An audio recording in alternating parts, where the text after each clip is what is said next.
Bismillahirrahmanirrahim. Assalamualaikum anak-anak. Hai, insya-Allah hari ini anda masih lagi bersama Ustazah Fitri. Kita akan melalui proses PDPR untuk minggu yang keempat bagi subjek ibadah. Baik, pada minggu lepas kita telah mengupas mengenai tajuk pertama iaitu azan dan iqamah. Apa yang telah dipelajari ialah pengertian azan, hukum melaungkan azan, lafaz azan, cara jawab azan. Baik, hari ini tajuk kita ialah syarat-syarat sah azan. Baik, kita tengok. Okay. Ada 1, 2, 3, 4, 5, 6, 7. 7 syarat sah azan. Kita tengok satu-satu. Kita baca dulu syarat sah azan, antaranya ialah lafaz azan di dalam bahasa Arab, masuk waktu, muslim, mumayyiz, lelaki, muwalat ataupun berturut-turut dan tertib. Okay. Yang pertama ialah masuk waktu. Syarat sah yang pertama, syarat sah azan ialah masuk waktu. Diyakini telah masuk waktu solat. Azan yang dilaungkan sebelum masuk waktu solat adalah tidak sah kecuali azan subuh sebanyak 2 kali. Azan subuh boleh dilaungkan sebanyak 2 kali kerana harus azan selepas 1/2 malam ataupun nisful lail dan diazankan pula selepas masuk waktu iaitu ketika tulu' fajar ataupun terbit fajar shadiq. Baik, seterusnya ialah syarat sah yang kedua, muslim ataupun Islam. Muslim ialah orang Islam. Orang yang melaungkan azan iaitu muazzin, seorang yang beragama Islam. Tidak sah azan yang dilaungkan oleh orang bukan Islam. Jadi orang bukan Islam tak boleh melaungkan azan. Tak bolehlah kita suruh rakan beragama lain untuk laungkan azan. Tidak sah. Sebab syarat sah azan ialah seorang tu mestilah Islam. Ustazah, bagaimana pula seorang tu kalau dia murtad, Ustazah? Ya, tidak sah juga bagi orang yang keluar daripada agama Islam. Syaratnya mestilah Islam. Baik, seterusnya syarat yang ketiga ialah mumayyiz.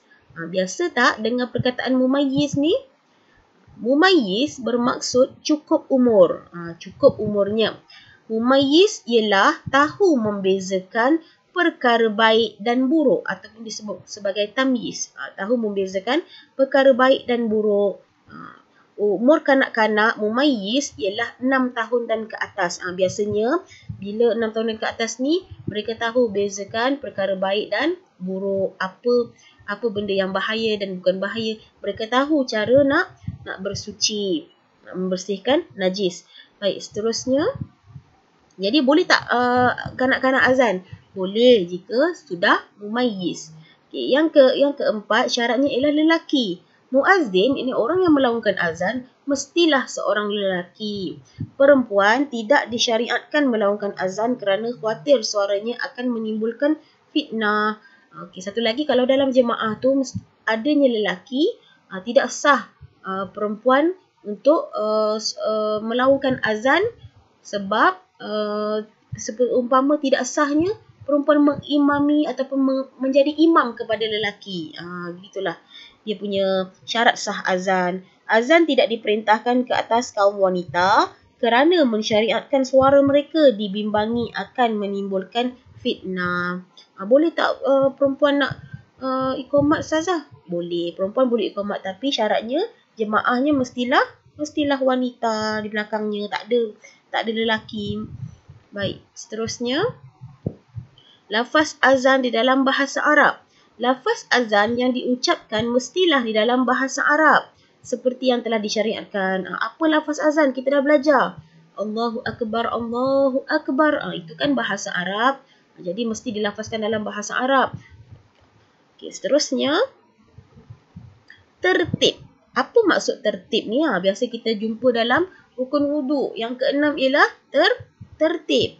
Maksudnya melafazkan setiap lafaz azan dengan betul tanpa meninggalkan walau satu kalimah. Tak bolehlah lupa Allahu Akbar, lepas tu wa akbar. Tak boleh lupakan satu perkataan. Tak boleh. Ataupun hayya falah, tak boleh. Ini contoh ya. Maknanya kena lengkap sempurnakan perkataan azan tu, kalimah-kalimah azan tu. Lepas tu ikut aturan, mengikut tertib aturan lafaz azan yang betul.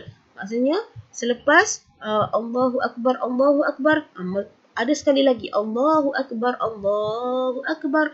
Maksudnya tertibnya ialah 2 kali lafaz Allahu Akbar, Allahu Akbar. Selepas tu asyhadu an la ilaha illallah.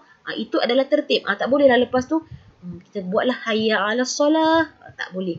Kena ikut tertib azan yang betul, ikut aturan ataupun turutannya yang betul. Baik, seterusnya yang ketujuh, iaitu yang terakhir, muwalat. Apa muwalat ni Ustazah? Muwalat bermaksud berturut-turut. Melafazkan lafaz azan secara berturut-turut tanpa dipisahkan dengan sesuatu yang lain.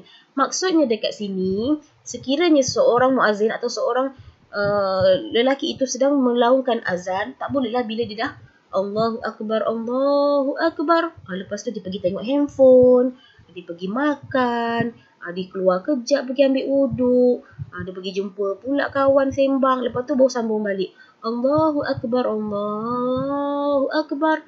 Tak boleh. Mestilah berturut-turut. Tak ada sesuatu pun kalimah ataupun sesuatu pun perbuatan yang memisahkan lafaz azan tu. Mestilah lafaz azan tu disebut secara tertib dan berturut-turut. Okey, itu saja setakat hari ini. Siapa yang ada buku teks boleh rujuk muka surat 9.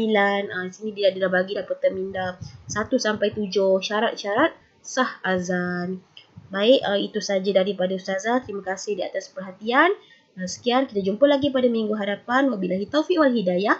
Wassalamualaikum warahmatullahi wabarakatuh. Terima kasih semua.